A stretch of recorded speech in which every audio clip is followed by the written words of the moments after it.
In today's episode, we are talking about the new middle class. Is $250,000, $250,000 a year, the new middle class? What is keeping six-figure earners broke? If this is of interest to you, tune in. Sugar Daddy Podcast, yo. Learn how to make them pockets grow. Financial freedom's where we go. Smart investments, money flow. Hey, babe. What are we talking about today? Today, we are talking about the new middle class and how the money that our parents raised us on Is not cutting it today. is not cutting it today. I really feel like if I think back to my childhood, that was like our kids' daycare, right? Like what my parents earned is like what we spent on daycare with two under two. It's just crazy. So we're talking about being high earners and still feeling like it's not enough. Yeah, is, a household income of $250,000 a year, the new middle class? Kind of feels like it. If you would have told us in high school or in college, that making $250,000 a year, you would be like, oh my gosh, that is so much money. I wouldn't even know what to do with it. And the reality is like, I honestly think about people who don't make six figures, who aren't making $200,000. And I'm like, how are you surviving? Yeah, I remember as a kid, like, if one of your parents was making six figures, just making $100,000 a year, like, you were set. You were doing really good. Yeah. You were living a good life. Yeah. Well, and also it reminds me of like kind of the viral reels right now where it's like, here's what I thought $1 million would look like in a house, right? And it's like mansions, rolling hills, white picket fence. And it's like, no, here's 380 square feet in, California and needs a full gut and renovation. And what's crazy is like, obviously you think of high cost of living areas like California, New York, $1 million is not getting you much. But we are located, right outside of Raleigh, North Carolina, and $1 million here is looking real different than it used to, even just 5 years ago. Because we've definitely seen houses. We're always looking at houses online just because. It's our favorite pastime. And we'll see one that's like $1 million. I'm like, there's no way I would pay that for that house. Like, right. That doesn't have what I would think $1 million house should have in it. In the area that we're located. For starters, a pool and a theater and a home gym. Like basics, okay? We're not even there anymore. Yeah. No. And the houses are still on top of each other, right? You like lean over on your front porch and you can touch your neighbor's house and it's 1.2. Get out of here. Like, it's crazy. Today, high cost of living has kind of eroded that, ideal scenario of having a six-figure income and feeling very comfortable. A lot of statistics have shown as far as the increase of just housing costs alone has increased dramatically, and incomes have not kept up with that. I can't even speak properly. Incomes have not kept up the same way that houses have increased. So right. There is legitimacy to feeling as though that, you're not able to buy the same things that your parents were able to buy at your age because they cost more and technically you're making less, even though you're, making more. In comparison, you're making less. Right. Yeah, because I think again, Instagram and social media basically are saying, the same $60,000, $70,000 that your parents raised a whole family off of, now you need $300,000 to make that the equivalent. Yeah. And that's insane because like Brandon already mentioned, jobs aren't increasing wages by hundreds of percentage points, No. So we were promised, hey, you go to school, you get a 4-year degree, maybe you get an advanced degree, you'll live the American dream. And what did it do? It just put us into crazy amounts of debt. The job market is insane.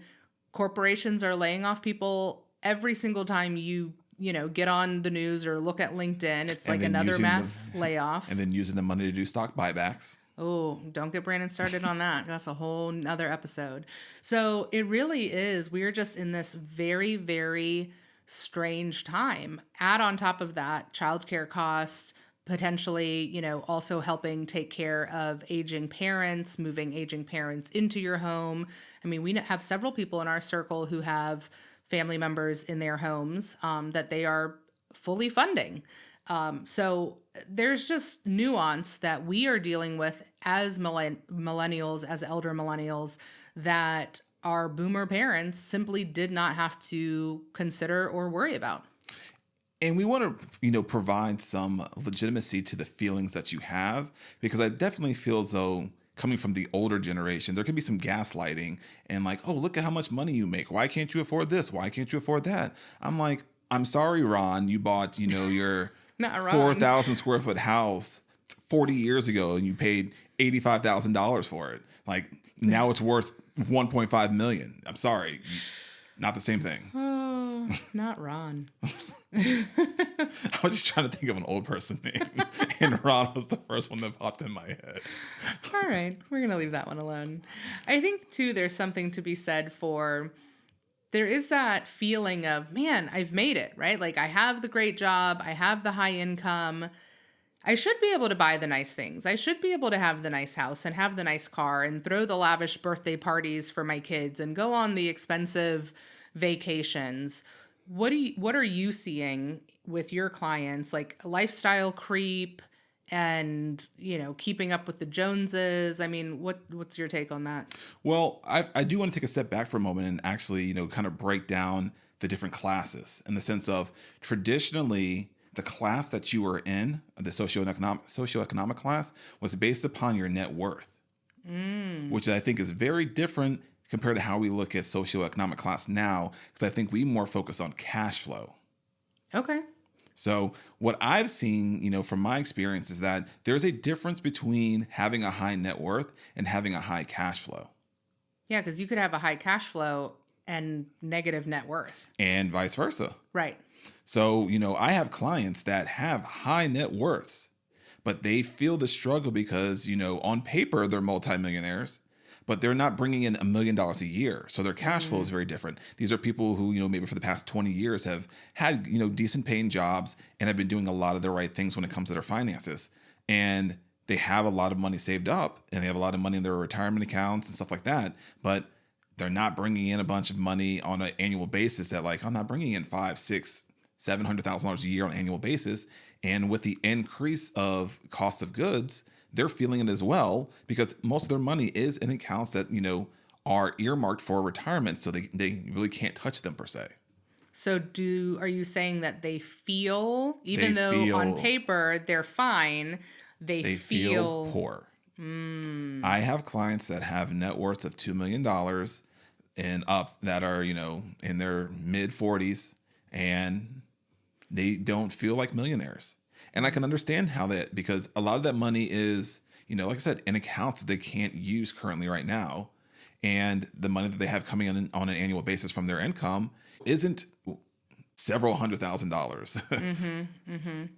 But I mean, what's nice about that, going back to the numbers, is by the time you are ready for retirement, let's say they wanted to retire early 50s, mid 50s, and not do the traditional 60 plus, retirement, that $2 million plus is going to grow exponentially. So they should have a really nice retirement plan. Yeah. But most people focus on the now, not the later. So that makes sense. By trying to reassure them that, oh yeah, you have all this money for later on in life does not help how they feel today. Yeah. It's Ramit Sethi who often says the amount of money you have in your bank account is largely uncorrelated to how you feel about money. Yeah, because just because you have more money also doesn't equate to like less stress. No, that's true.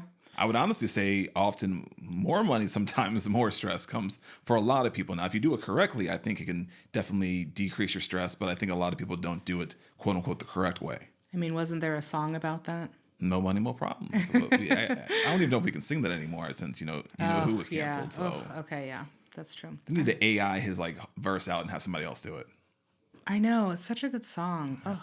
Somebody needs to get on that. People ruin everything. Okay. What else, babe? Budgeting is important in all levels. And I think we have kind of like a misconception that budgeting is more important the less money you have. And I would honestly make maybe an argument that's even more important the more money you have. Because what ends up happening is that as you start to increase your income, if you're not properly budgeting for that new income, it gets lost in the wash. So you have individuals that, are increasing their income year over year, but they don't feel like they're increasing their income because they're not properly budgeting and they're not, actually taking that additional income and applying it in places where it's needed.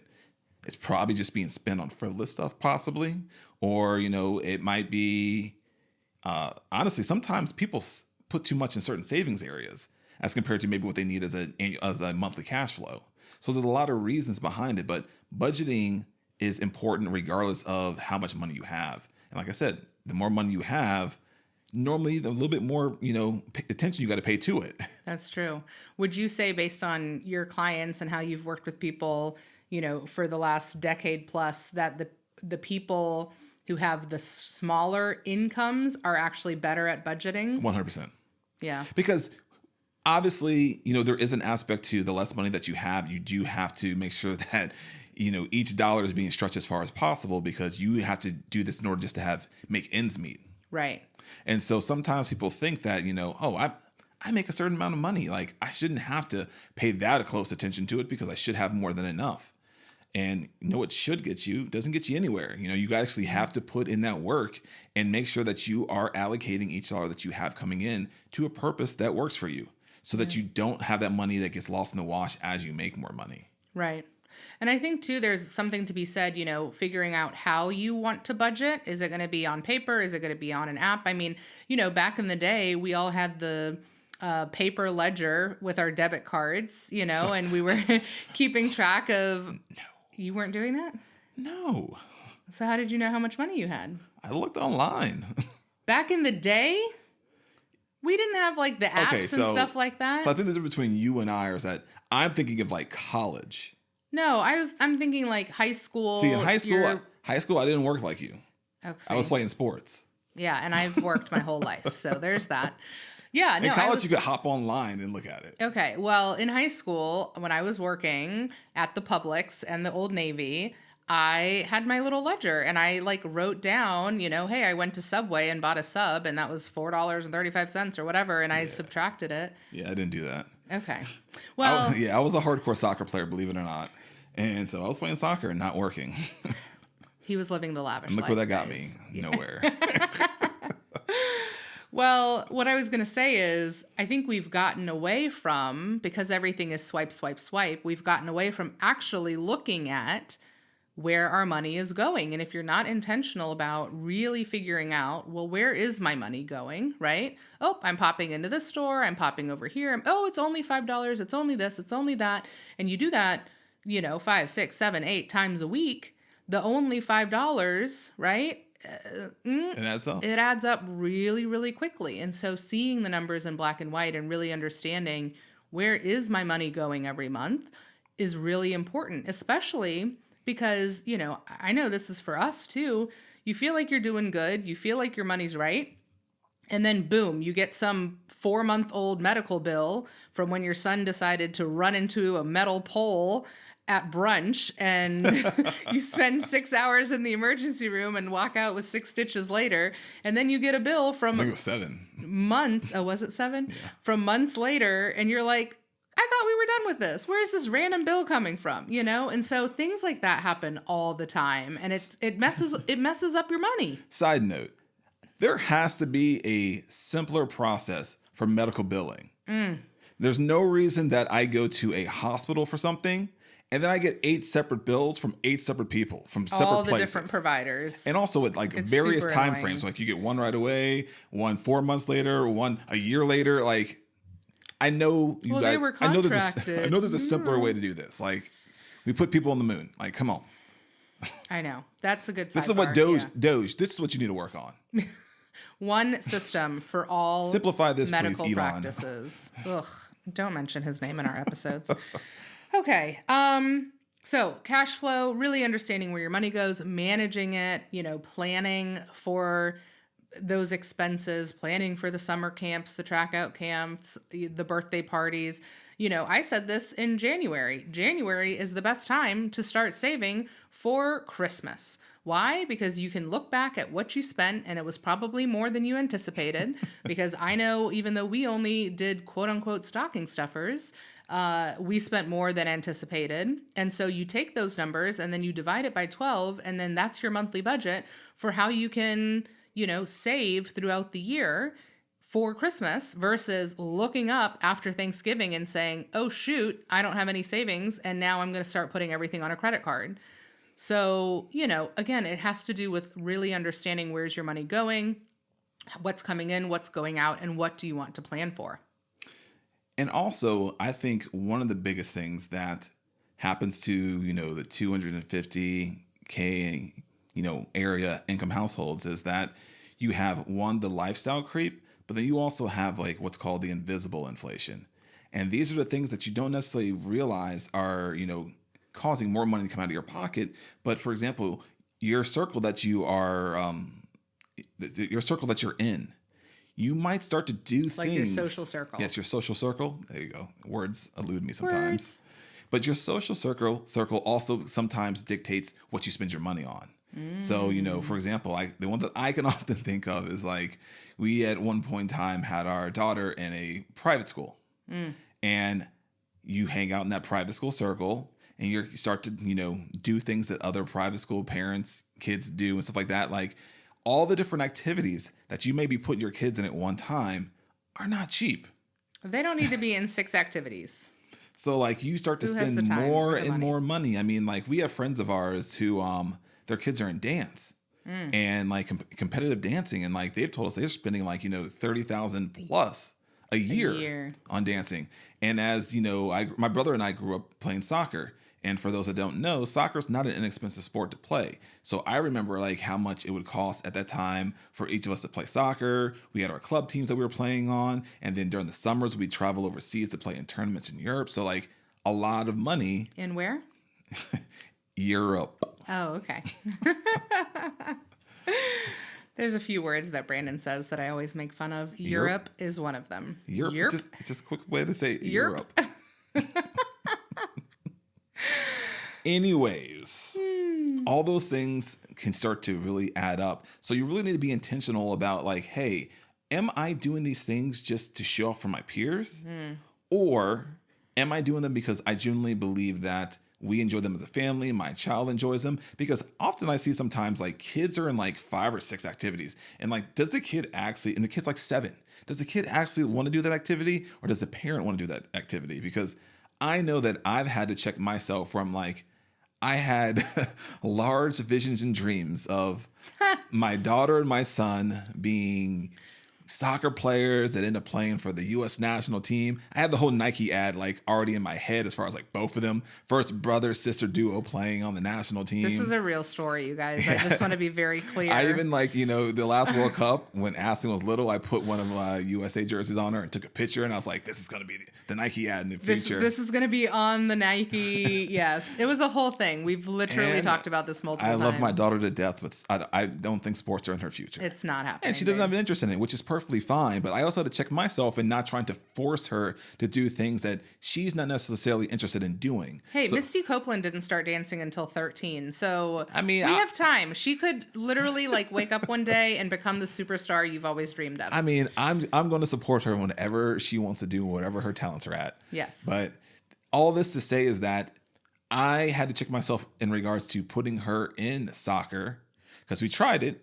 Didn't really go well. And I had to check myself in regards to maybe I just shouldn't push her to do it again because that would have been money that we spent that went nowhere. And miserable Saturday mornings on the sidelines of the soccer field. No thanks. Another one is some of these birthday parties that we go to for kids. Like, is the birthday party for your 4-year-old or is it for you, the 40-year-old? Because this is a lot that's going on here.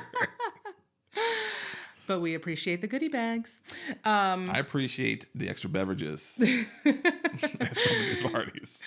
Well, I think what Brandon's trying to say is to make sure that your spending is actually aligned with your values and that you've really thought about what is the vision for your life? How do you want to, spend your time, use money as a tool, raise your family, raise your kids if you have children. And so instead of spending to keep up with the Joneses or to keep up with the, quote unquote fancy private school parents, which let's be honest, We don't know what's going on in those people's bank accounts. Yes, the exterior looks nice and you're, showing up in your Wagoneer and, all the things. Or the quintessential white woman private school shoe, the golden goose. Oh, the dirty golden gooses. Do not get Brandon started on buying $600 Dirty ass shoes. dirty shoes. Well, we've laughed a lot in this episode. Align your spending with your values and not with somebody else's, because I can tell you that it's not going to go well if you're trying to spend the way somebody else spends and those things are not actually of value to you. There's a very well-known financial planner by the name of George Kinder, and he is kind of like the grandfather of behavioral finance, where we're not just focusing on the numbers, we really are focusing on the feelings, emotions, and everything else that really dictates the decisions that people make with their finances. He has like a question that he often asks, and it's, if you had all the money you needed, how would your life change? If all the money you ever needed, you had it, how would you live your life? What would you do? What would you actually spend your money on? What would you spend your time doing?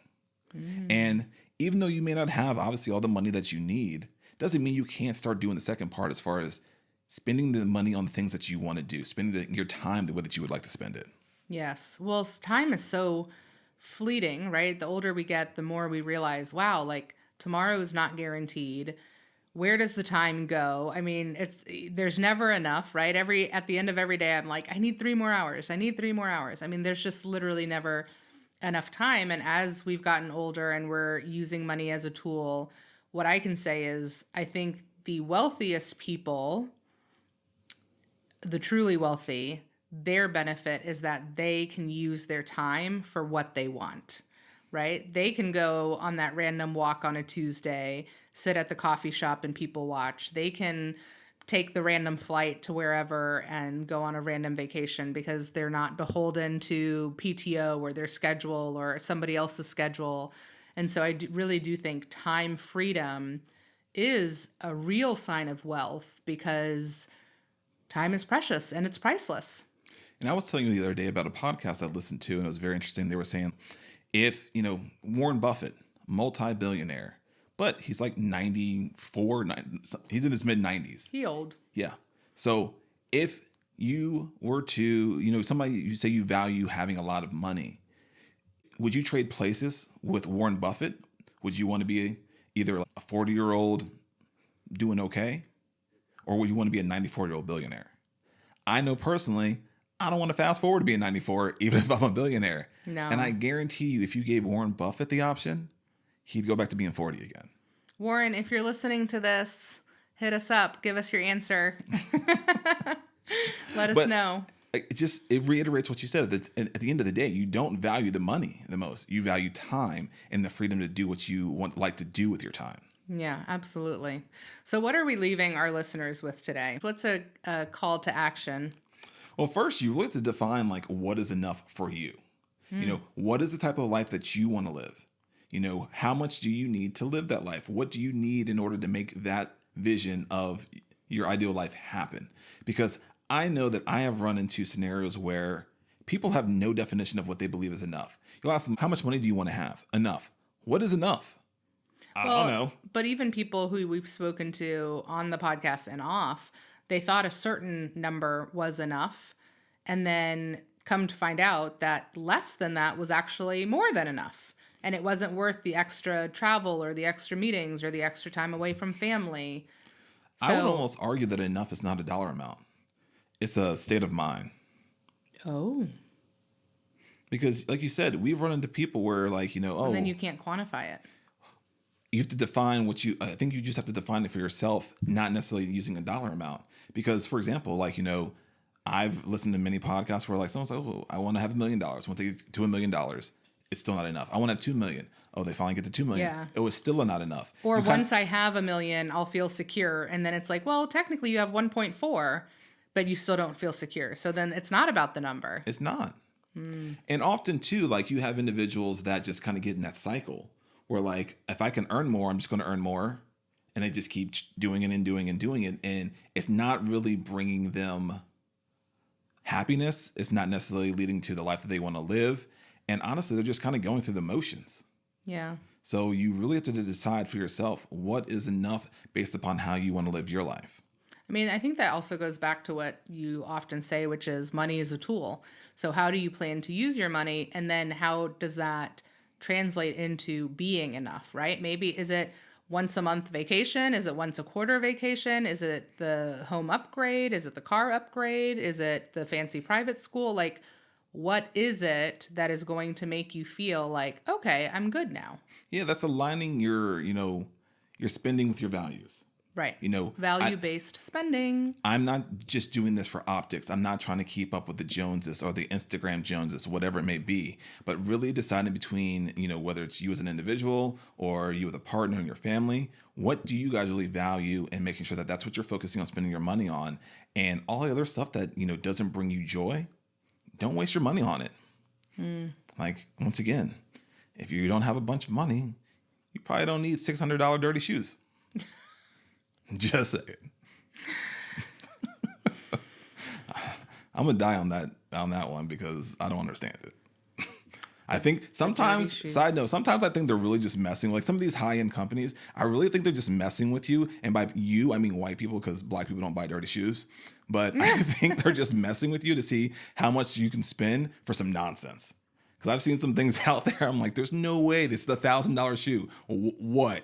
Evidently, optics. Just so you could say that it's made by so-and-so, but it looks like crap. All right. Done. I think we're going to end it right there, guys. Value-based spending. Don't buy dirty shoes. I mean, at the end of the day, like I said, we are dealing with things that our parents and our grandparents didn't have to deal with when it comes to the increase of the cost of living and incomes not keeping up. Yeah, so that's not in your mind. It's not in your mind. Absolutely not. Just because you have a $250,000 salary and you live in a reasonable area as far as cost of living doesn't mean that you feeling as though you are not making it or you're not making enough is all in your head, because it's not. Because, I mean, look at just housing price increase over the past 4 years. It's been insane.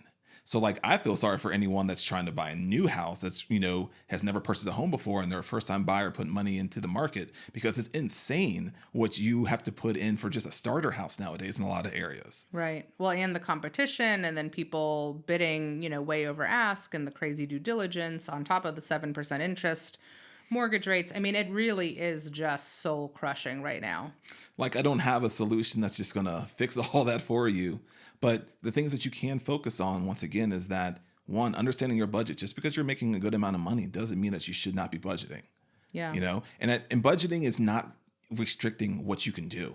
It's actually really freeing what you can do. It's assigning each dollar for something that's going to, something that you need as a necessity, but then in addition to things that you want to do in your life, the things that you find value in, the things that you enjoy doing. And like you said, all the other stuff that's maybe for optics or doesn't bring the same amount of joy, then let it go to the wayside. And that might help you feel a little bit better about how much money you have coming in.